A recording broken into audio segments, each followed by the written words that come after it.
If you need to verify a domain in your Facebook Business Manager, I'm going to show you exactly how to get it done. So let's dive in.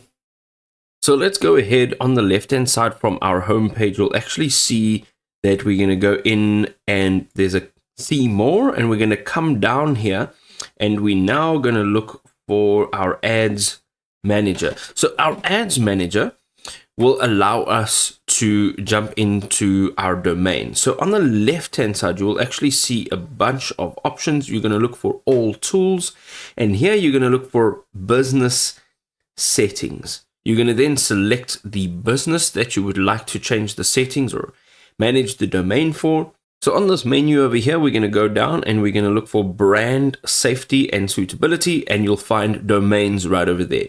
Now, once you're in here, this is where you will manage all of your domains. But if you'd like to add a new one, you can go ahead and click on add. You can then just dial in the domain. So you can either create a domain or you can request access to an existing domain. You're going to add your domain here. So it would be domain name dot extension without the www to start.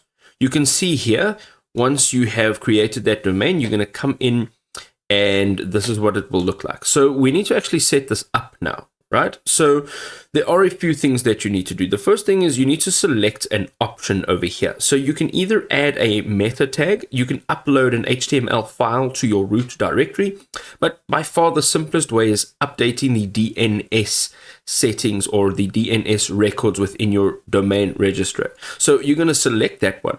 What you're going to do from then is you need to go to your domain registrar. So for example, I'm going to use GoDaddy. We're going to go ahead and you need to just go and copy this link over here. Okay, so let's go copy. We are going to go to GoDaddy. We're going to go to the top right hand side and you can look for my products.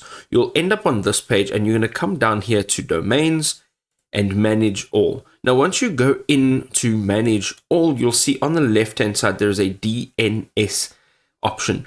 Once you go into DNS, you'll be able to update your DNS settings. Now, I don't have an active website on GoDaddy, but basically what you'll be doing is you'll be using the information from here and just adding it into your DNS records here. And once you've added that information, you can actually go ahead and you can click on verify domain. All right. And then your domain will be verified within Facebook.